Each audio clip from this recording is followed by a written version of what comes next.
بسم اللہ اولہ و آخرہ۔ پچھلی نشست میں جو گفتگو چل رہی تھی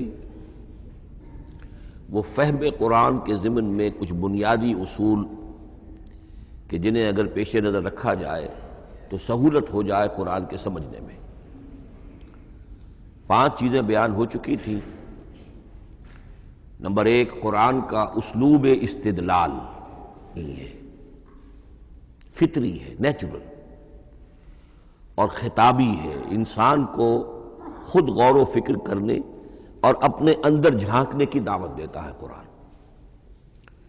ثانیاً، قرآن مجید کی آیات میں تقسیم ہے محکمات اور متشابہات، اور سورہ آل عمران میں جہاں اس کا ذکر ہے فرما دیا گیا ہے کہ اہل ایمان کا شیوہ یہ ہونا چاہیے کہ وہ محکمات پر اپنی توجہ کو مرکوز رکھیں اور متشابہات کے بارے میں اجمالی طور پر یقین رکھیں کہ اللہ کی طرف سے ہے، یقیناً حق ہے، چاہے وہ ہماری سمجھ میں آئی ہے یا نہیں آئی۔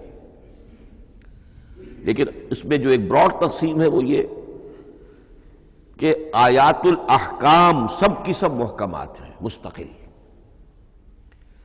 اور عالم غیب، عالم آخرہ، عالم برزخ، عالم ارواح، عالم ملائکہ، اس کے تمام امور مستقل طور پر متشابہات میں سے ہے۔ البتہ ایک تیسری کیٹیگری ہے کہ جو سائنٹیفک فینومینا کے ضمن میں ہو سکتا ہے کہ ایک شے آج متشابہات میں ہو، کل وہ محکمات میں داخل ہو جائے، جبکہ انسانی علم جو ہے وہاں تک پہنچ جائے اور اس کا ادراک کر سکے۔ نمبر 3، تفسیر زیادہ تر لفظی طور پر اور نحو اور صرف سے بحث کرتی ہے، تعویل کا مقصد ہے اصل مدلول تک پہنچنے کی کوشش کرنا۔ نمبر 4، تعویل میں عام اور خاص کانٹیکسٹ میں، زمان و مکان کے خاص کانٹیکسٹ میں جب قرآن نازل ہوا تو کسی آیت کا کیا اصل مفہوم تھا جو سمجھا گیا، اس میں شان نزول کی روایات کو بھی اہمیت حاصل ہوگی۔ لیکن چونکہ قرآن مجید صرف اس دور کے لیے یا اس علاقے کے لوگوں کے لیے ہدایت نامہ بن کر نہیں آیا تھا، بلکہ پوری نوع انسانی کے لیے تا ابد الآباد، لہذا اسی میں وہ مضمر ہے، اس میں وہ ہدایت مضمر ہے۔ یہ تعویل عام کر کے آیت کے الفاظ، ان کا در و بست اور آیت کا سیاق و سباق اس کے حوالے سے، اور القرآن یفسر بعضہ بعضا کے حوالے سے یقیناً جو ہے اس میں ابدی ہدایت جو مضمر ہے وہ بھی حاصل کی جا سکتی ہے۔ نمبر 5، تذکر اور تدبر کا فرق، یہ دونوں الفاظ قرآن کے ہیں۔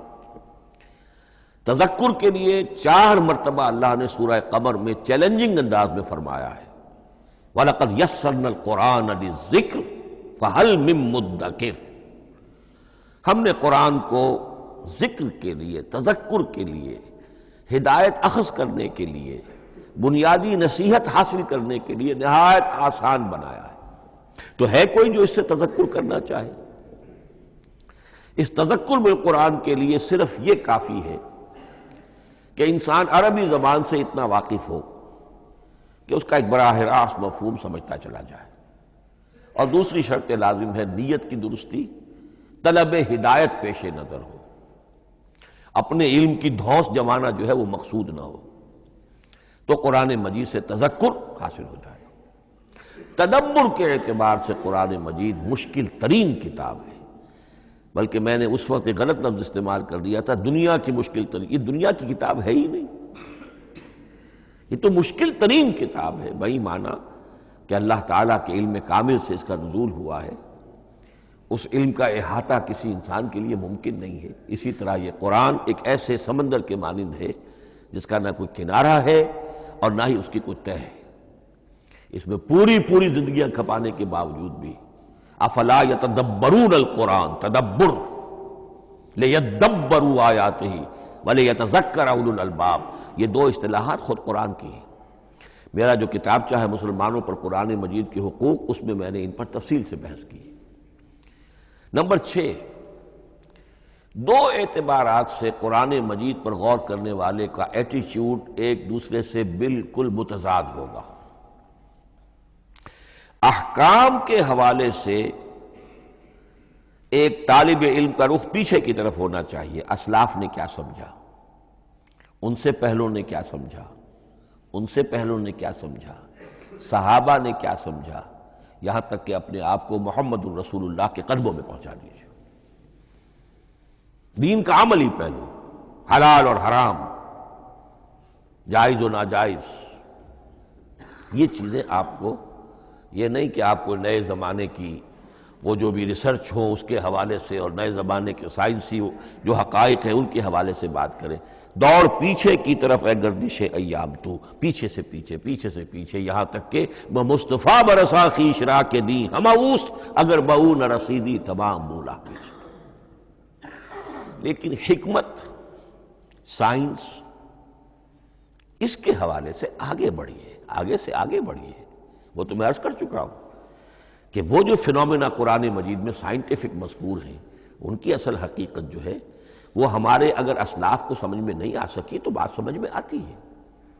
ابھی اس علم کی سطح ہی اتنی کمزور تھی، اتنی نیچی تھی کہ ان کی اس کا ادراک ممکن نہیں تھا۔ اس میں آگے بڑھیے تو اس میں بالکل متضاد ہو گیا کہ ایک میں زمانے کا ساتھ دینے کی بجائے زمانے سے بھی آگے چلو، اور ایک میں پیچھے پیچھے پیچھے پیچھے، یہاں تک کہ محمد الرسول اللہ والذین معہ، محمد الرسول اللہ والذین معہ، ان کے قدموں تک اپنے آپ کو پہنچا دو۔ آخری شے فہم قرآن کے ضمن میں، لیکن یہ last but not the least کے مصداق ہے۔ یہ بات بہت صراحت کے ساتھ مولانا مودودی نے لکھی ہے تفہیم القرآن کے مقدمے میں، اور بہت اہم بات ہے، بہت اہم بات ہے، اور وہ یہ ہے کہ قرآن مجید ایک ایسی کتاب نہیں ہے جسے کوئی محقق اور ریسرچ اسکالر اپنی لائبریری میں بیٹھ کر اور ریفرنس بک سامنے رکھ کر ادھر سے ادھر اور سمجھ لے۔ اس کے سمجھنے کی شرط لازم یہ ہے کہ جو یہ راستہ دکھاتا ہے اس پر چلنا شروع کرے۔ ایک ایک قدم کے بعد قرآنی حقائق مزید منکشف ہوں گے، اور مزید منکشف ہوں گے، اور مزید منکشف ہوں گے۔ جب تک قرآن مجید کے بتائے ہوئے راستے پر آدمی چلے گا نہیں، قرآن کی اصل حقیقت اس پر کبھی منکشف نہیں ہوگی۔ چاہے تفسیر لکھ دے، وہ تو لفظوں کی بحث ہے، صرف اور نحو ہے، یا روایات ہیں، وہ جمع کر دیجئے، لیکن یہ کہ قرآن مجید کا صحیح فہم عمل کے بغیر ممکن نہیں۔ جیسے قرآن مجید میں آتا زادتہم ایمانا، ایمان بڑھتا ہے، عمل کے ذریعے سے ایمان بڑھتا ہے۔ میں اس میں ایک شے کا اضافہ کر رہا ہوں۔ میرے نزدیک قرآن مجید مینول آف ریولوشن، محمد عربی صلی اللہ علیہ وسلم نے ایک عظیم انقلاب برپا کیا دنیا میں، اور ایک انقلابی جد و جہد کی ہے۔ دعوت کے قبول کرنے والوں کو منظم کرنا، ان میں سم و طاعت کی عادت پیدا کرنا، پھر ان میں تن من دھن قربان کرنے کا جذبہ پیدا کرنا، پھر ان کا تزکیہ کرنا، ان کی تربیت، پھر جب وہ تیار ہو جائیں تو باطل سے ٹکر، اور اس میں پھر جہاد اور قتال کے مراحل، تاکہ انقلاب آ گیا، اور یہ کہ جاء الحق وزہق الباطل ان الباطل کان زہوقا۔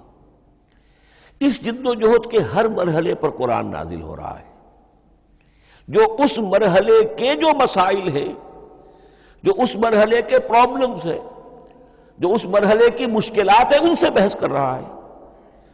اب اگر کوئی فرد یا کوئی گروہ اس پروسیس میں وہ داخل ہی نہیں، وہ سمجھ ہی نہیں سکتا کہ یہ جو بات کہی جا رہی ہے اس کا اصل محل کیا ہے، مقام کیا ہے، کیوں کہی جا رہی ہے، وہ تو جب اسی قسم کی انقلابی جد و جہد میں کوئی خود مبتلا ہوگا تو اسے معلوم ہوگا یہ تھی وہ مشکل، یا یہ تھا وہ مسئلہ، یا یہ تھا وہ مرحلہ جو اس وقت کی جو جد و جہد تھی محمد الرسول اللہ والذین معہ کی، کہ اس وقت یہ آیات نازل ہوئی۔ اس طریقے سے مینول آف ریولوشن میں کہا کرتا ہوں، چونکہ ہماری جو طب کی تعلیم ہوتی ہے ان میں مینول آف ڈسیکشن، سب سے پہلے جو ہے اناٹمی پڑھائی جاتی ہے اور ڈیڈ باڈی کی ڈسیکشن ہوتی ہے، تو مینول آف ڈسیکشن جو ہے وہ پہلی کتاب ہوتی ہے جو ہمیں ملتی ہے۔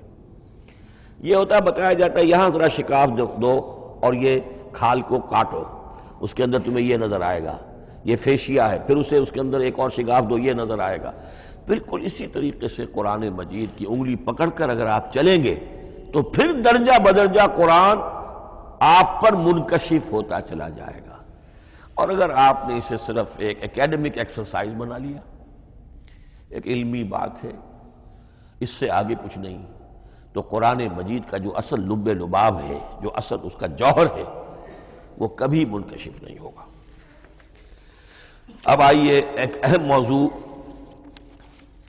اعجاز قرآن کے وجوہ کیا ہیں۔ پہلی بات تو یہ سمجھ لیجئے کہ قرآن مجید کی حقانیت پر بنیادی طور پر دو قسم کی دلیلیں ہیں۔ ایک دلیل خارجی ہے، خارجی دلیل محمد الرسول اللہ صلی اللہ علیہ وسلم کی شخصیت اور آپ کا کارنامہ، الصادق الامین۔ قد لبثت فیکم عمرا، میں تمہارے مابین ایک عمر گزار چکا ہوں، تم نے مجھے دیکھا، میرا کردار دیکھا، تم نے خود مجھے الصادق اور الامین کا جو ہے خطاب دیا، تو خود حضور کی شخصیت دلیل ہے قرآن مجید کی حقانیت پر۔ اس اعتبار سے ایک مضمون بہت اہم ہے، اور وہ یہ کہ قرآن اور محمد صلی اللہ علیہ وسلم اس طرح ایک دوسرے کے ساتھ جڑے ہوئے ہیں، گتھے ہوئے ہیں، ایک وحدت بن گئے ہیں، ایک آرگینک ہول بن گئے ہیں کہ ایک دوسرے کے لیے شاہد بھی ہے اور ایک دوسرے کے لیے کمپلیمنٹری بھی ہے، جس کے لیے میں دو مقامات سے استشہاد کروں گا۔ سورہ بینہ میں فرمایا لم یکن الذین کفروا من اہل الکتاب والمشرکین منفکین حتی تأتیہم البینہ، اہل کتاب میں سے اور کفار میں سے، مشرکین میں سے جو لوگ جنہوں نے کہ کفر کیا تھا، وہ علیحدہ نہیں کیے جا سکتے تھے جب تک کہ بینہ نہ آ جاتی۔ اب بینہ کیا ہے؟ رسول من اللہ یتلو صحفا مطہرۃ فیہا کتب قیمہ۔ بینہ دو چیزوں سے مل کر بنی، رسول من اللہ یتلو صحفا مطہرۃ فیہا کتب قیمہ، رسول اور قرآن مل کر بینہ ہے۔ رسول کی شخصیت بین ہے، اور یہ قرآن مجید کے لیے دلیل ہے۔ دوسری طرف قرآن مجید محمد کی رسالت کا ثبوت ہے، جیسے کہ آپ دیکھتے ہیں یاسین والقرآن الحکیم انک لمن المرسلین، والقرآن الحکیم، قسم ہے اس قرآن حکیم کی، یعنی یہ قرآن حکیم گواہ ہے، شاہد عادل ہے کہ اے محمد آپ اللہ کے رسول ہیں۔ محمد کی شخصیت، حقانیت قرآن پر دلیل، قرآن محمد کی رسالت پر دلیل، ایک دوسرے کے شاہد۔ دوسرا مقام سورہ طلاق کا ہے، قد انزل الیکم ذکرا، دیکھو لوگو اللہ نے تمہارے لیے یاد دہانی ذکر نازل کر دیا ہے۔ وہ یاد دہانی کیا ہے؟ رسولا یتلو علیکم آیات اللہ مبینات، اللہ کا ایک رسول پڑھ کر سنا رہا ہے اللہ کی آیات بینات۔ یہ دونوں چیزیں مل کر بینہ بنا، دونوں چیزیں مل کر ذکرا بنا۔ اس حوالے سے یہ دونوں چیزیں ایک دوسرے کے ساتھ یوں سمجھیے کہ اس طریقے سے گتھی ہوئی ہیں، دونوں حقیقتیں اس طرح جمع ہیں کہ ایک دوسرے سے جدا نہیں کی جا سکتی۔ اگلی بات یہ سمجھیے کہ قرآن مجید محمد الرسول اللہ کا اصل معجزہ، بلکہ اس سے آگے بڑھ کر ایک لفظ استعمال کروں گا، واحد معجزہ ہے۔ آپ شاید حیران ہو کہ اور بھی تو معجزات بیان ہوتے ہیں حضور کے، لیکن میری بات سمجھیے، غور کیجئے، ان واقعات سے مجھے انکار نہیں ہے، لیکن جو بات میں کہنا چاہتا ہوں اس کو اچھی طرح سمجھیے۔ معجزہ کہتے کسے؟ معجزہ عاجز کر دینے والی شے. اس معجزے میں دو چیزیں ہونی لازم ہیں: دعویٰ اور تحدی، چیلنج. جبکہ کوئی خرق عادت کوئی شے پیدا ہو جائے، خرق عادت اسے کہتے ہیں کہ فزیکل لا ایک ہے، پانی، واٹر کیپس اٹس سرفیس، حضرت موسیٰ کا عصا اس پر لگا اور سمندر پھٹ گیا، خرق عادت ہے. یعنی جو عادی قانون ہے، عام طور پر جو قوانین طبعیہ ہیں، ان کا پھٹ جانا، ختم ہو جانا، ٹوٹ جانا، اور کسی حقیقت کا اس میں سے ظاہر ہو جانا جو ان فزیکل لاز کے خلاف. آگ کے بارے میں قانون کیا ہے؟ وہ جلاتی ہے. لیکن یہ کہ یہ معجزہ ہے، یہ خرق عادت ہے کہ حضرت ابراہیم آگ میں ڈالے گئے، اس نے نہیں جلایا. یا نارو کونی بردن و سلام علی ابراہیم. تو خرق عادت کو اب دو قسموں میں آپ سمجھیے. ایک خرق عادت وہ ہے جو دعوے کے ساتھ پیش کیا جائے، اپنی صداقت، اپنی رسالت کی حقانیت اور صداقت کے ثبوت کے طور پر، اور اس میں چیلنج کیا جائے کہ آؤ مقابلہ کر لو. وہ اس رسول کا اصل معجزہ ہوتا ہے. ایک خرق عادت وہ ہے جو اللہ تعالیٰ اپنے نیک بندوں کی بزرگی کو ظاہر کرنے کے لیے، غیر انبیاء کے لیے بھی کرامات جنہیں ہم کہتے ہیں ہو جاتی ہے. بہت سے صحابہ سے وہ کرامات ثابت ہیں. حضرت عمر رضی اللہ تعالی عنہ کو شام کا میدان جنگ دکھا دیا گیا، یا ساریۃ الی الجبل کے الفاظ آپ نے فرمائے. ابھی تو ٹیلی ویژن کہیں نہیں تھا، ابھی یہ سارے وسائل و ذرائع موجود نہیں تھے. یہ خرق عادت ہے. غیر نبی کے لیے اسے ہم کہیں گے کہ یہ کرامات ہے. نبی کے لیے لفظ معجزہ اختیار کر لیا جاتا ہے، لیکن معجزہ اس کو نہیں کہنا چاہیے. اصل میں یہ بھی نبی کے لیے کرامات کے درجے کی شے ہے جو اس سے بلند ہے.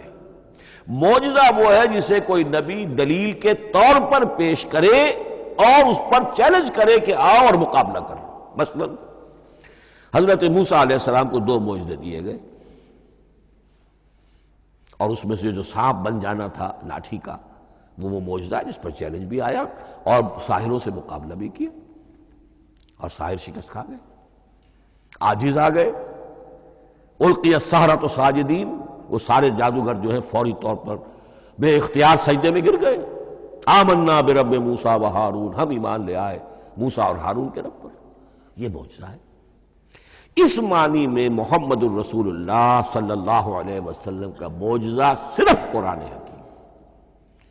قرآن مجید میں آپ سورہ انعام میں بھی دیکھیں گے بہت ہی شدت کے ساتھ، سورہ بنی اسرائیل میں دیکھیں گے بڑی تفصیل کے ساتھ معجزے طلب کیے گئے. آپ اس مکے کی سرزمین میں ابھی ہمارے دیکھتے ہی دیکھتے چشمہ نکال دیجئے، ہم مان لیں گے آپ اللہ کے رسول ہیں. آپ ہماری نگاہوں کے سامنے آسمان پر چڑھ کر دکھائیے، پھر وہاں سے کتاب لے کر اتریے، پھر ہم سمجھ لیں گے آپ اللہ کے رسول ہیں. آپ کے لیے چشم زدن میں کوئی محل سونے کا چاندی کا تیار ہو جائے، مان لیں گے آپ کو اللہ کے رسول ہیں. آپ اس بے آب و گیا وادی میں فوراً ایک باغ جو ہے اپنے لیے بنا کے دکھا دیں، مان لیں گے کہ آپ اللہ کے رسول ہیں. ایسے تمام مطالبات پر اللہ تعالیٰ کی طرف سے کوڑا جواب ملا، اللہ اس قسم کی کوئی شے نہیں دکھائے گا. بلکہ سورہ انعام جب ہم پڑھیں گے وہاں تو بہت ہی واقعہ یہ ہے کہ اس کو پڑھ کر رقت طاری ہوتی ہے کہ ایک موقع پر ایسا محسوس ہوتا ہے کہ حضور صلی اللہ علیہ وسلم کی طبیعت مبارکہ میں یہ خیال پیدا ہو گیا کہ اللہ کو ایسی شے ان کو دکھائی دی جائے تاکہ چپ تو ہو جائے. نہ بھی مانیں گے چپ تو ہوں گے، ورنہ تو عوام کے سامنے ان کی دلیل مجھ پر قائم ہو رہی ہے کہ بھئی یہ رسالت کے مدعی ہے. ہم کہتے ہیں معجزہ دکھاؤ، معجزہ نہیں دکھاتے، تو پوزیشن میری جو ہے کمزور ہو رہی ہے. وہاں جس انداز میں اللہ نے کہا ہے، ہرگز نہیں. اے نبی اگر آپ کے اختیار میں ہے تو کہیں آسمان پر سیڑھی لگا لیجئے، یا زمین میں سرنگ لگا کے کوئی معجزہ لا سکتے ہو تو لے آئیے، ہم نہیں دکھائیں گے. رقت طاری ہوتی ہے. تو حضور کا معجزہ اس معنی میں صرف ایک ہے اور وہ قرآن ہے. اچھا، اس کے لیے کیسے کیسے چیلنج کیے گئے؟ ام یقولون تقولہ بل لا یؤمنون فلیاتوا بحدیث مثلہ ان کانوا صادقین. سورۃ الطور. کیا ان لوگوں کا کہنا یہ ہے کہ یہ کلام خود محمد نے موضوع کر لیا ہے صلی اللہ علیہ وسلم؟ تو اگر ایسی بات ہے تو وہ بھی ایسا ہی کلام پیش کر دیں. اس تحدی، اس چیلنج کو کوئی قبول نہیں کر سکا. کم سے کم اس شرافت کا اقرار کرنا پڑتا ہے کہ اس وقت عرب قوم میں یہ شرافت تھی کہ کسی نے اٹمپٹ بھی نہیں کی. ورنہ کوئی شخص الٹی سیدھی عبارت لکھ کر لے آتا اور کھڑا ہو کر کہہ دیتا کہ ٹھیک میں کہتا ہوں یہ ہے، یہ قرآن کی طرح کا کلام ہے. نہیں، کسی نے نہیں کیا. تاریخ یہ بتاتی ہے کہ اس تحدی کا کوئی کسی نے قبول نہیں کیا. اسی طرح فرمایا سورہ بنی اسرائیل میں قُلْ لَئِنِ اجْتَمَعَتِ الْإِنسُ وَالْجِنُّ عَلَىٰ أَن يَأْتُوا بِمِثْلِ هَٰذَا الْقُرْآنِ لَا يَأْتُونَ بِمِثْلِهِ وَلَوْ كَانَ بَعْضُهُمْ لِبَعْضٍ ظَهِيرًا. چیلنج ہے، اے نبی کہہ دیجئے اگر تمام انسان، تمام جن مل کر بھی چاہیں کہ ایسی کوئی کتاب وہ مرتب کر لے، نہیں کر سکیں گے، چاہے وہ سب کے سب ایک دوسرے کی مدد کریں. ہے کہ نہیں چیلنج؟ اسی طریقے سے سورہ ہود میں فرمایا، اب اس کو کہتے ہیں برسبیل تنزل، پوری کتاب نہیں لا سکتے قرآن جیسی، چلو تو 10 صورتیں ہی لے آؤ. قُلْ فَاتُوا بِعَشْرِ سُوَرٍ مِثْلَهُ مُفْتَرَيَاتٍ، اے کہیے اے نبی، سورہ ہود کی آیت نمبر 13 ہے، اس جیسی کوئی 10 صورتیں ہی لے آؤ. 114 نہ صحیح، 10 صحیح. یہ بھی نہیں ہوا تو برسبیل تنزل اور سورہ یونس میں فرمایا قُلْ فَاتُوا بِسُورَةٍ مِّن مِثْلِهِ، ایک صورت ہی لے آؤ. اور اسی کو سورہ بقرہ کے 3 رکوع میں دہرایا گیا، وَإِن كُنتُمْ فِي رَيْبٍ مِّمَّا نَزَّلْنَا عَلَىٰ عَبْدِنَا فَأْتُوا بِسُورَةٍ مِّن مِّثْلِهِ وَادْعُوا شُهَدَاءَكُم مِّن دُونِ اللَّهِ إِن كُنتُمْ صَادِقِينَ. لیکن نوٹ کر لیجئے کہ کسی نے یہ جرأت نہیں کی، نہ قرآن کے اس دعوے کو چیلنج کیا، نہ کسی نے مقابلے کی کوشش کی، نہ کوئی اپنی کوئی تصنیف و تالیف یا اپنا کوئی کمپوزیشن لا کر اور یہ دعویٰ کر کے کھڑا ہوا کہ جمع کر لیجئے، منصف بلا لیجئے، کوئی کمیشن بٹھا لیجئے، میرا یہ کلام بھی بالکل ہم وزن ہے اس کلام کے. نہیں. اب ہمیں دیکھنا یہ ہے کہ وجوہ اعجاز قرآن مجید کے کیا کیا ہے. معجزہ تو یہ ہے، حضور کا اصل معجزہ یہ ہے، لیکن معجزہ کس کس پہلو سے ہے؟ یہ ایک ایسا موضوع ہے کہ جس پر پوری تصانیف لکھی گئی ہیں. وجوہ الاعجاز، وجوہ اعجاز القرآن، قرآن کے معجزہ ہونے کے کون کون سے پہلو ہیں. اس کا واقعہ یہ ہے کہ احسان ناممکن ہے، اور جیسے جیسے زمانہ آگے بڑھے گا اس کے اور پہلو واضح ہوتے جائیں گے. سنوریہم آیاتنا فی الآفاق وفی انفسہم حتی یتبین لہم انہ الحق.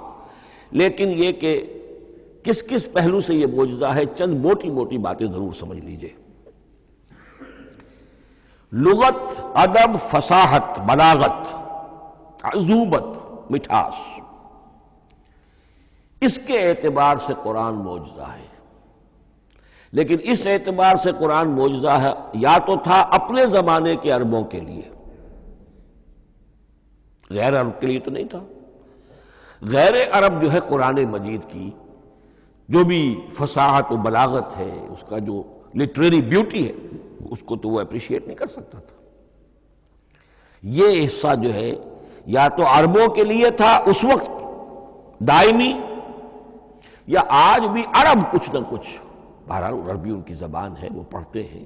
جیسا کہ میں نے عرض کیا تھا، چاہے عیسائی ہو اور چاہے یہودی ہو، وہ بھی اپنے ہاں لٹریچر کی، عربی لٹریچر کی ہائیسٹ کتاب کی حیثیت سے قرآن مجید پڑھانے پر مجبور ہے. ایک پہلو اس کا یہ ہے. اور اسی کے حوالے سے نوٹ کیجئے حضرت لبید رضی اللہ تعالی عنہ، یہ سبع معلقہ کے شعراء میں سے تھے آخری.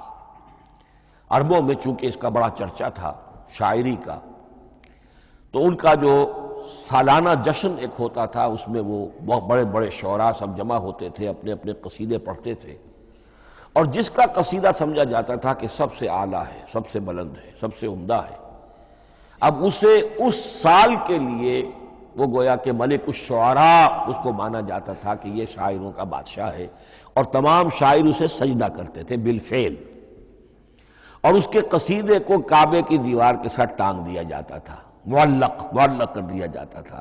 ایسے 7 قصیدے ہیں جن کے مجموعے کا نام ہے سبع معلقہ. اس سبع معلقہ جو ہے 7 جو سلسلے ہیں، ان میں آخری حضرت لبید کا ہے. وہ ایمان لے آئے. ایمان لانے کے بعد انہوں نے شعر کہنا چھوڑ دیا. اس پر حضرت عمر نے ایک دفعہ ان سے کہا کہ لبید اب آپ شعر نہیں کہتے. ان کا جواب تھا ابعد القرآن، کیا قرآن کے بعد بھی کسی کے لیے کوئی موقع ہے کہ وہ کچھ کہنے کی کوشش کرے؟ فصاحت اور بلاغت کی تو معراج قرآن مجید ہے، وہ آ چکی ہے. تو جہاں تک اہل عرب کے لیے اس کا معجزہ ہونا خاص طور پر اس دور میں اور اب بھی کسی درجے میں، اس میں تو اہمیت ہے اس کی ادبیت، اس کی فصاحت، اس کی بلاغت، اس کی عذوبت. دائمی اور ابدی یہ کس اعتبار سے معجزہ ہے؟ عہد حاضر میں اور غیر عرب لوگوں کے لیے. نمبر ایک، سائنسی حقائق کا انکشاف.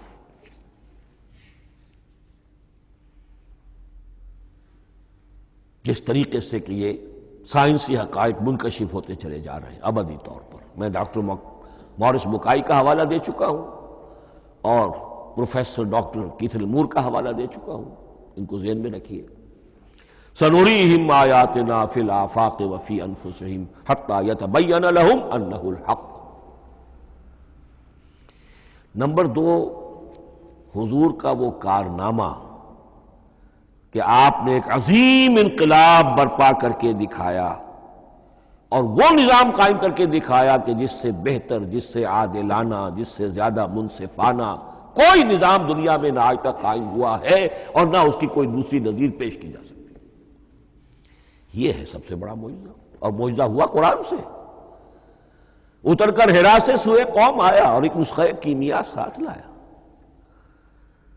یہ سارا معجزہ، جیسا کہ میں نے شروع میں عرض کیا ہے، محمد اور قرآن دونوں مل کر بینہ بھی ہے تو رسول من اللہ یتلو صحفا مطہرۃ فیہا کتب قیمہ، اور قد انزل الیکم ذکرا رسولا یتلو علیکم آیات اللہ المبینات. یہ معجزہ جو ہے جس کے حوالے سے دنیا میں بڑی بڑی شخصیات نے شہادت دی. ایم این رائے اس صدی کا ایک بہت بڑا انقلابی شخص، کمیونسٹ انٹرنیشنل کا رکن. اس صدی کی ابتدا میں جو شورا تھا، جو غلغلہ تھا، جو ولولہ تھا بولشوک ریولوشن کا، اور جو دنیا کے اندر ایک دھوم مچ گئی تھی، اس کو ذہن میں رکھیے. اور اس میں کمیونسٹ انٹرنیشنل کا رکن ایم این رائے. 1920 میں اس نے لاہور میں ایک خطبہ دیا تھا، ہسٹوریکل رول آف اسلام. اور اس نے کہا تھا تاریخ انسانی کا عظیم ترین انقلاب وہ ہے کہ جو محمد نے برپا کیا صلی اللہ علیہ وسلم. آج بھی یہ کتاب بھارت میں چھپتی ہے، بامبے کا ایک پبلشر شائع کرتا ہے، ہسٹوریکل رول آف اسلام بائی ایم این رائے. پھر آگے چلیے، ایچ جی ویلز اگرچہ انتہائی رقیق حملے کرتا ہے حضور کی زندگی کے بعض پہلوؤں پر، جیسے رشدی نے کیے ہیں یا جیسے تسلیمہ نسرین ایک بنگالی خاتون نے کیے ہیں، اسی طرح کے حملے کیے اس نے بھی. اور یہ اس لیے بتا رہا ہوں کہ یہ اسٹیبلش ہو جائے کہ وہ دوست نہیں ہے، دشمن ہے. عربی کا ایک مقولہ یہ ہے کہ الفضل ما شہدت بہ الاعداء، اصل فضیلت تو اس شے کی ہے جس کی گواہی دشمن دے. دوست تو تعریف کریں گے، قابل تعریف شے کی بھی تعریف کریں گے، بڑھ چڑھ کر کریں گے. یہ بھی ہو سکتا ہے کسی قابل مذمت شے کی بھی تعریف کر بیٹھے، دوست ہوئے. دشمن جو ہے وہ تو ظاہر بات ہے اسی بات کو مانے گا کہ جس میں کسی شک و شبہ کی گنجائش نہ ہو. اس لیے میں نے عرض کیا کہ دشمن ہے، رقیق حملے کرتا ہے. لیکن آخر میں جب آتا ہے concise history of the world میں چیپٹر جو ہے حضور پر، اس میں خطبہ حجۃ الوداع کا وہ حوالہ دیتا ہے، لا فضل لعربی علی عجمی ولا لعجمی علی عربی ولا لاحمر علی اسود ولا لاسود علی احمر الا بالتقوی. اور پھر لکھتا ہے کہ اگرچہ انسانی حریت و اخوت و مساوات کے واعظ تو پہلے بھی بہت کہے گئے تھے، یہاں تک کہ مسیح ناصری حضرت عیسیٰ علیہ السلام کے ہاں بھی ہمیں بڑے واعظ ملتے ہیں، لیکن یہ ماننا پڑتا ہے کہ تاریخ انسانی میں پہلی مرتبہ ان اصولوں پر ایک انسانی معاشرہ قائم کر کے دکھایا محمد نے صلی اللہ علیہ وسلم. Although the sermons of human freedom, fraternity and equality were said before also. And we find a lot of them in Jesus of Nazareth. But it must be admitted that it was Muhammad sallallahu alaihi wasallam who established for the first time in history a society based on these principles. اسی طرح کی گواہی آج سے تقریباً 20 سال پہلے امریکہ کے ڈاکٹر مائیکل ہارٹ نے دی. A selection and gradation of the 100 most influential personalities of human history. اور نمبر 1 پر محمد کا ذکر کر رہا ہے صلی اللہ علیہ وسلم، اور کہتا ہے naturally I owe an explanation, میں عیسائی ہوں اور ابھی تک عیسائی ہے، وہ اس کی موت کی بھی ابھی کوئی خبر نہیں آئی ہے، عیسائی ہے، لیکن یہ کہ اس نے حضور کو نمبر 1 پر رکھا، حضرت عیسیٰ کو نمبر 3 پہ لے گیا. تو naturally I owe an explanation, اور پھر ایکسپلینیشن دی ہے this is because he is the only person supremely successful in both the religious and secular fields. یہ دونوں میدان جو ہے مذہب اور روحانیت اور دوسری طرف سیاست اور حکومت اور ریاست، ان دونوں میدانوں میں بیک وقت انتہائی کامیاب انسان صرف ایک ہے، اور وہ محمد ہے صلی اللہ علیہ وسلم. یا تو آدمی اس میں اونچا ہوتا ہے، روحانیت میں ہے، دین میں ہے، اخلاق میں ہے، تو سیاست اور ریاست میں زیرو ہوگا. یا کوئی بہت بڑا بادشاہ ہے، بڑا حکمران ہے، بڑا فاتح ہے، سکندر اعظم ہے، تو وہ اخلاقیات میں اور روحانیات میں زیرو نہیں، مائنس ہوگا. یہ معاملہ کہ دونوں میں this is because he is the only person supremely successful in both the religious and the secular fields. لیکن یہ بات نوٹ کر لیجئے کہ جو تازہ ایڈیشن ہے اس کتاب کا، اس میں سے یہ پیسج نکال دیا ہے نئے جو ایڈیٹرز ہیں انہوں نے. اس کے لیے آپ کو کسی پرانے ایڈیشن سے رجوع کرنا پڑے گا، concise history of the world, اور وہ لائبریریوں میں مل جائے گا. علامہ اقبال نے اس بات کو یوں بیان کیا ہے، ہر کجا بینی جہان رنگ و بو، کہ از خاکش بروید آرزو، یاد نور مصطفیٰ اورا بہاس، یا ہنود اندر تلاش مصطفیٰ است. اس دنیا میں تمدن کے اعتبار سے، اخلاق کے اعتبار سے، معاشرت کے اعتبار سے کہیں کوئی خوبی اگر تمہیں نظر آتی ہے، کوئی رمق نور کی، خوبی کی، بھلائی کی، رنگ و بو، جان لو کہ یا تو وہ نور محمدی سے مستعار لی گئی ہے، اور یا ابھی تک انسان ابھی محمد کی تلاش میں ہے، ادھر جا رہا ہے، قافلہ ادھر جا رہا ہے، نوع انسانی کا چاروں ناچار ادھر جا رہا ہے. سوشل ایولیوشن کا پروسیس انسان کو افراط و تفرید کے دھکوں کے باوجود تدریجاً لے کر جا رہا ہے بحیثیت مجموعی پوری مین کائنڈ کو اسی بات کی طرف کہ جس کی طرف دعوت دی تھی محمد رسول اللہ صلی اللہ علیہ وسلم. ہر کجا بینی جہان رنگ و بو، کہ از خاکش بروید آرزو، یا ز نور مصطفیٰ اورا بہاست، یا ہنود اندر تلاش مصطفیٰ است. اسی اعتبار سے میں ایک بات اور کہہ رہا ہوں، اس پہلو سے واقعہ یہ ہے کہ میرے نزدیک اس دور میں اعجاز قرآن کی سب سے بڑی نمائندہ شخصیت، اعجاز قرآن کا سب سے بڑا مظہر علامہ اقبال کی ذات ہے. 20ویں صدی کا مفکر، فلسفی، مشرق و مغرب کے فلسفے پڑھ چکا، قدیم اور جدید فلسفہ سب کا مطالعہ کیا، اور اس کے بعد اس کو قرآن کی حقانیت پر جو یقین نظر آیا ہے، قرآن کی عظمت جس طرح اس پر منکشف ہوئی ہے،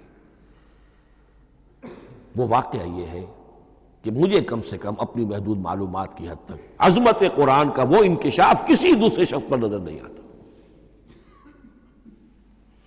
انہوں نے جس جس طریقے سے مرثیے کہے ہیں کہ مسلمان قوم نے کس طرح قرآن کو چھوڑا ہوا ہے، واعظ ہے تو قرآن سے نہیں کہیں اور سے، تربیت اور تزکیہ نفس ہے تو اس کا تعلق قرآن سے نہیں، وہ بھی کچھ اور مستعار چیزیں ادھر سے ادھر سے لے لی ہیں، فلسفے ہیں تو کہیں اور سے لے لیے ہیں، قرآن سے حکمت جو ہے وہ اخذ نہیں کی گئی ہے. کیسے کیسے انہوں نے عظمت قرآن کا جو انکشاف ان پر ہوا، اس کی تعبیر کی ہے، کتاب زندہ قرآن حکیم، حکمت او لا یزال است و قدیم، حرف اورا ریب نئے، تبدیل نئے، آیا شرمندہ تعویل نئے، فاش گویا ماچے در دل مضمر است، یہ کتابیں نیست چیزیں دیگر است، مثل حق پنہاؤ ہم پیداستو، زندہ و پائندہ و گویاستو، چون بجاں در رفت جہاں دیگر شود، جہاں چو دیگر شد جہاں دیگر شود۔ میں اس میں خاص طور پر 2 اشعار آپ کو اس وقت سنانا چاہتا ہوں۔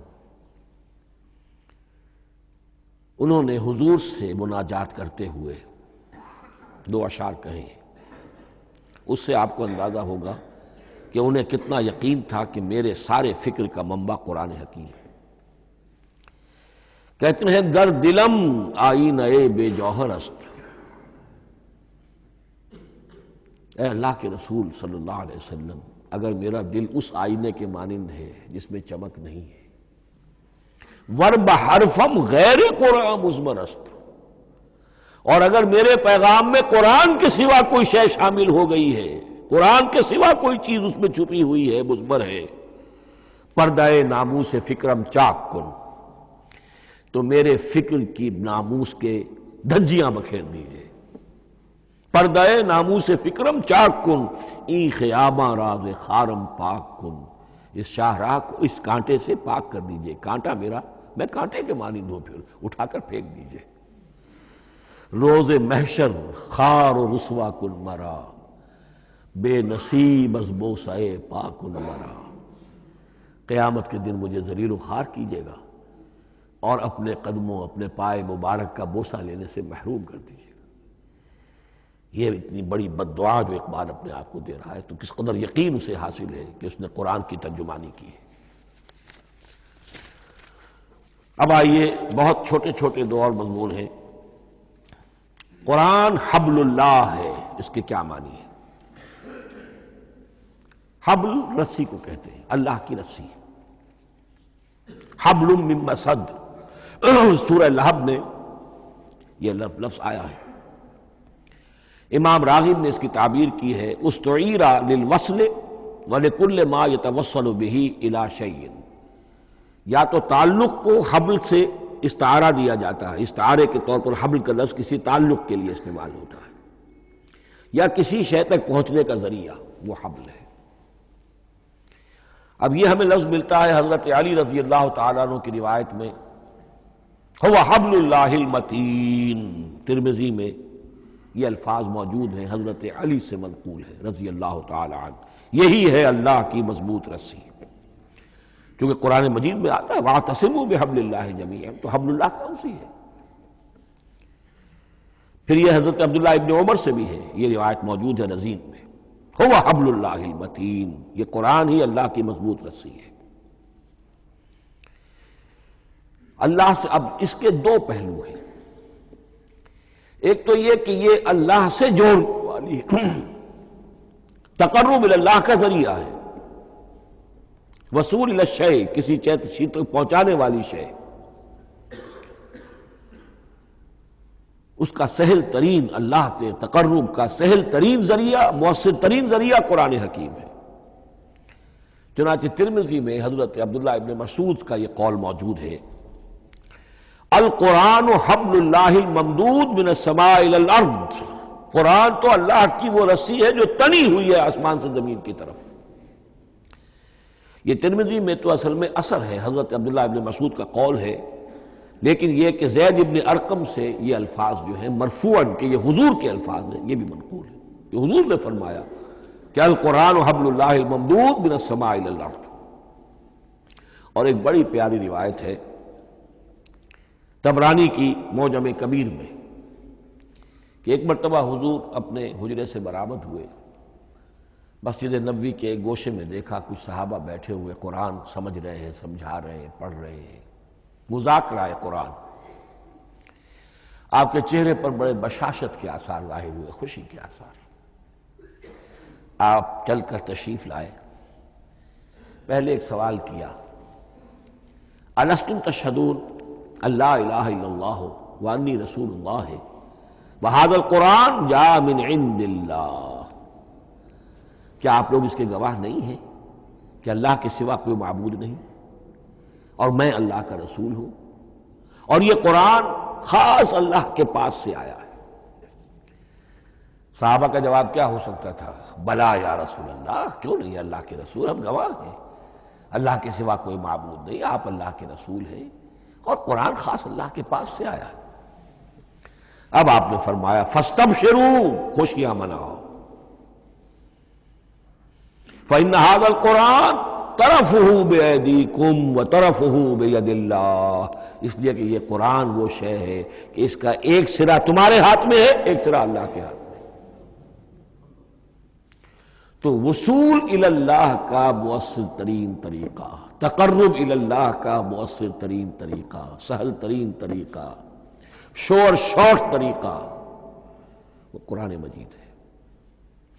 اس اعتبار سے بھی کہ ہے یہ اللہ کی صفت، یہ ہم بحث کر چکے ہیں پہلے، اللہ کا کلام ہے، کلام صفت ہوتی ہے، اور صفت لا عین ولا غیر، یہ قرآن اللہ کا غیر نہیں ہے، ہم سمجھ نہیں سکتے، لیکن یہ کہ ہر صفت جو ہے وہ تو در حقیقت نہ عین ہے نہ غیر ہے۔ دوسری طرف یہی قرآن جو ہے حبل اللہ اس معنی میں بنتا ہے کہ مسلمانوں کو باہم جوڑنے والی شے، وَاعْتَصِمُوا بِحَبْلِ اللَّهِ جَمِيعًا وَلَا تَفَرَّقُوا، حبل اللہ کو مضبوطی کے ساتھ تھام لو، سب کے سب جمع ہو کر، یہ تمہیں تفرقے سے بچانے والی شے ہے۔ اس کی وجہ کیا ہے؟ ظاہر بات ہے کہ انسانوں جو ہے ان کے اندر اتحاد پیدا ہوگا اتحاد فکری کے نتیجے میں، فکر ایک ہو، نظریات ایک ہوں، ویلیوز ایک ہوں، مقاصد ایک ہوں، تبھی تو انسان متحد ہوں گے۔ یہ بھیڑوں کا غلہ تو نہیں ہے کہ چرواہے کی ایک لاٹھی کافی ہے ان کو جمع رکھنے کے لیے، وہ بھیڑوں کا غلہ ہے۔ انسانوں کو جمع کرنے کے لیے کوئی ایسی شے جو تمہیں ایک فکر سے، ایک نظریے سے، ایک مقصد سے، ایک نصب العین سے متصف کر دے، وہ تمہیں جوڑ دے گی۔ اور قرآن وہ شے ہے جو ایک فکر دیتا ہے، ایک خیال دیتا ہے، ایک نظریہ دیتا ہے، ایک عقیدہ دیتا ہے، ایک مقصد دیتا ہے، ایک نصب العین دیتا ہے، اللہ کے لیے جینا، اللہ کے لیے مرنا، ان صلاتی و نسکی و محیایا و مماتی للہ رب العالمین، ایک آئیڈیل دیتا ہے محمد الرسول اللہ کی شکل میں، لقد کان لکم فی رسول اللہ اسوۃ حسنہ۔ اب قرآن وہ چیز ہے کہ جو تمہیں آپس میں جوڑتی چلی جائے گی، تمہارے درمیان اتحاد پیدا ہو جائے گی۔ آخری چیز، مسلمانوں پر قرآن مجید کے حقوق کیا ہیں؟ یہ صرف اشارہ کروں گا اس لیے کہ اس پر میرا کتابچہ موجود ہے، اور اس کتابچے کو اللہ تعالیٰ نے بہت قبول عام عطا فرمایا۔ اس کا انگریزی ترجمہ کیا ایک صاحب نے، از خود کیا، خود ہی ٹائپ کیا، خود ہی چھپوایا۔ عربی ترجمہ ایک صاحب نے کیا، خود کیا۔ فارسی ترجمہ ایک صاحب نے کیا، خود کیا، بغیر کسی معاوضے کے۔ ملیشیا میں وہ چھپ چکا ہے، لاکھوں کی تعداد میں عام ہو چکا ہے۔ پھر میں نے ایک موقع پر 1970 میں رمضان مبارک کے دوران آخری عشرے میں مولانا بن نوری رحمۃ اللہ علیہ تشریف لائے ہوئے تھے مدینہ منورہ، اور میں نے بھی وہ پورا رمضان مبارک اس سال وہیں کیا تھا۔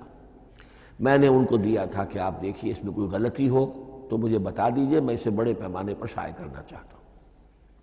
انہوں نے حالت اعتکاف میں مسجد نبوی میں پڑھا ہے، صرف ایک جگہ ایک جملے میں انہوں نے اصلاح تجویز کی، وہ میں نے کر دی۔ اس اعتبار سے اب یہ کتابچہ جو ہے مصدقہ ہے مولانا محمد یوسف بن نوری رحمۃ اللہ علیہ۔ اس میں اللہ تعالیٰ نے جو بات مجھ سے کہلوا دی تھی، تقریباً 30 سال پہلے کی بات ہے، ہر مسلمان پر قرآن مجید کے 5 حقوق حسب استعداد و توفیق عائد ہوتے ہیں۔ پہلے یہ کہ اس پر ایمان ہو جیسا کہ ایمان کا حق ہے، صرف زبانی ایمان نہیں، دل سے یقین کہ یہ اللہ کا کلام ہے۔ اور اس کا نتیجہ کیا ہوگا؟ پھر عظمت اس کی پیدا ہوگی، ایمان و تعظیم، یہ پہلا حق ہے۔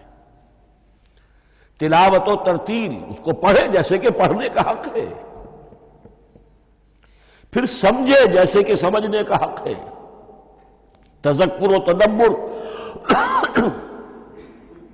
پھر عمل کرے، انفرادی طور پر بھی اجتماعی طور پر بھی۔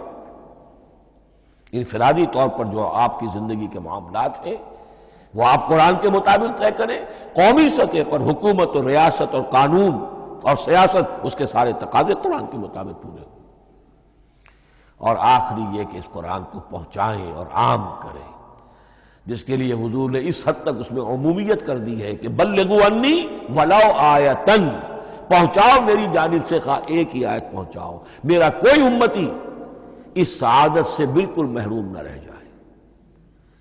اول تو خیرکم من تعلم القرآن وعلمہ، تم میں سے بہترین لوگ وہ ہیں جو اسی کے لیے اپنے آپ کو وقف کر دیں، قرآن پڑھیں اور پڑھائیں، سیکھیں اور سکھائیں، سمجھیں اور سمجھائیں۔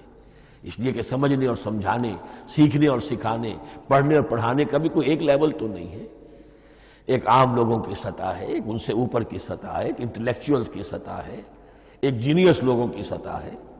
ان تمام سطحوں پر قرآن کو سمجھانے کے لیے، پہنچانے کے لیے خود بھی تو اوپر اٹھنا پڑے گا، خود اسے سیکھنا پڑے گا، خود اس کی گہرائی میں غوطہ زنی کرنی پڑے گی، اور یہ ایک لائف لانگ پروسیس ہے، یہ کوئی پارٹ ٹائم جاب نہیں ہے، یہ کوئی صرف پیس ٹائم نہیں ہے، یہ کوئی ہابی نہیں ہے، ہمہ وقت ہمہ تن، خیرکم من تعلم القرآن وعلمہ۔ اب آخری بات بتا رہا ہوں، اور وہ یہ ہے کہ قرآن مجید وحی باللفظ ہے، صرف وحی بالمعنی نہیں ہے۔ یہ بحث اصل میں کیونکہ ہمارے پڑھے لکھے طبقے میں کچھ زیادہ ہو جاتی ہے، خاص طور پر جو مشنری اسکولوں وغیرہ میں پڑھے ہوں اور عیسائیت اور اس کے عقائد اور اس کے فلسفے کی کوئی تھوڑی بہت ان کو کوئی چھوت لگ گئی ہو۔ عیسائیوں کے ہاں یہ عقیدہ ہے، اجماعی عقیدہ ہے کہ وحی بالمعنی ہوتی ہے، یعنی وحی کا ایک مفہوم ہے جو نبی پر اتار دیا جاتا ہے، پھر نبی اپنے الفاظ میں اسے ادا کرتا ہے۔ لفظ اللہ کے نہیں ہوتے، لفظ نبی کے ہوتے ہیں، مفہوم اللہ کا ہوتا ہے۔ ان کے لیے مجبوری یہ ہو چکی ہے جس کی وجہ سے انہیں یہ عقیدہ اپنانا پڑا کہ کوئی ایک انجیل ہے ہی نہیں، 104 انجیلوں میں سے وہ انہوں نے 4 سلیکٹ کی تھی کینونیکل گاسپلز، باقی جو ہیں وہ اب وہ ان کو مستند نہیں مانتے، اپوکریفل کہتے ہیں۔ اور میں نے ایک مرتبہ ایک پادری صاحب سے، مسٹر وائٹ ہوتے تھے منٹگمری میں نے ان سے پوچھا which one of them is Bible؟ یہ متی اور یہ لیوک اور مارکس اور جان، ان میں سے کون سی بائبل کون سی ہے؟ تو اس نے جواب دیا none of them is Bible. Bible is in them. ان میں سے کوئی ایک بھی مشخص طور پر، معین طور پر بائبل نہیں ہے، بائبل ان میں ہے بحیثیت مجموعی۔ لہذا ان کے لیے یہ عقیدہ جو ہے وہ لازم سا ہو گیا۔ ہمارے ہاں بھی بعض فلاسفہ نے اس قسم کی باتیں کی ہے کہ جن سے یہ دھوکہ لگتا ہے، لیکن میں خاص طور پہ چونکہ علامہ اقبال کا تذکرہ میں نے آج کیا ہے، اسی حوالے سے میں ان کا ایک واقعہ بیان کرنا چاہتا ہوں۔ ایف سی کالج لاہور کے پرنسپل تھے ڈاکٹر یوئنگ۔ ایک دعوت تھی، اس میں علامہ بھی تھے، وہ بھی تھے۔ تو ڈاکٹر یوئنگ نے کہا، وہ بڑا فلسفی تھا، کہ ڈاکٹر اقبال ہم نے سنا ہے کہ آپ بھی وحی باللفظ کے قائل ہیں، آپ جیسا پڑھا لکھا شخص، عالم دانا۔ علامہ اقبال نے فرمایا جی ہاں، اور مجھے تو اس کا ذاتی تجربہ ہے، مجھ پر تو جو شعر نازل ہوتے ہیں وہ الفاظ میں ڈھلے ہوئے ہوتے ہیں، میں ان میں تبدیلی کرنا چاہوں تو نہیں کر سکتا۔ تو اگرچہ اس سوال اس جواب کو ہم کہیں گے کہ یہ الاجوبۃ المسکتہ، مسکت چپ کر دینے والا جواب تھا کہ جو علامہ اقبال نے دیا، لیکن ذہن میں رکھیے یہ کہ جو وحی باللفظ ہے وہ ختم ہو چکی محمد الرسول اللہ صلی اللہ علیہ وسلم پر۔ وحی رسالت وحی باللفظ ہے، وہ ختم ہو چکی ہے۔ البتہ الہام، کشف، رویا، القاء، یہ وحی بالمعنی ہے، یہ کوئی ایک شے ہے جو دل میں ڈال دی جاتی ہے، اس کے دروازے آج بھی کھلے ہوئے ہیں۔ اور یہ جان لیجئے قرآن مجید کی حقانیت کا جو اصل ثبوت ہے وہ یہ ہے کہ آپ اسے اپنے باطن کے اندر محسوس کریں۔ یہ جو باطنی تجربہ علامہ اقبال نے کہا ہے کہ انسان اپنے باطن میں محسوس کرے کہ ہاں یہ بات ہے، ٹھیک ہے، اس کے لیے کہ علامہ ابن قیم رحمۃ اللہ علیہ کا قول ایسا ہے، بڑا پیارا قول ہے۔ قرآن کے کچھ پڑھنے والے ایسے ہیں جب قرآن کو پڑھتے ہیں تو یوں محسوس کرتے ہیں کہ ہم مصحف سے نہیں پڑھ رہے، لوح قلب سے پڑھ رہے ہیں، ہمارے دل پر لکھا ہوا قرآن موجود ہے۔ یعنی ہماری فطرت، ہمارے اندر کی کوئی حقیقت ہے جو سرٹیفائی کر رہی ہے، توثیق کر رہی ہے، اٹیسٹ کر رہی ہے کہ ہاں یہ ٹھیک ہے۔ اور اس کی وجہ کیا ہے؟ ہماری روح اور اس قرآن کا منبع وہ ایک ہی ہے، وہ ذات باری تعالیٰ ہے، یہ کلام اللہ ہے، اور ہماری روح امر اللہ۔ یسألونک عن الروح قل الروح من امر ربی وما اوتیتم من العلم الا قلیلا۔ بس میں اسی پر اکتفا کر رہا ہوں۔ اب گمان غالب یہی ہے کہ کل تو تراویح ہوگی انشاءاللہ، اس لیے کہ سنا یہ ہے کہ آج بھی روزہ تھا سعودی عرب میں، تو اب اس سے زیادہ تو تاخیر اب ممکن نہیں ہے، تو کل انشاءاللہ تعالی دورہ ترجمہ قرآن شروع ہو جائے گا۔ بارک اللہ لی ولکم فی القرآن العظیم ونفعنی وإیاکم بالآیات والذکر الحکیم۔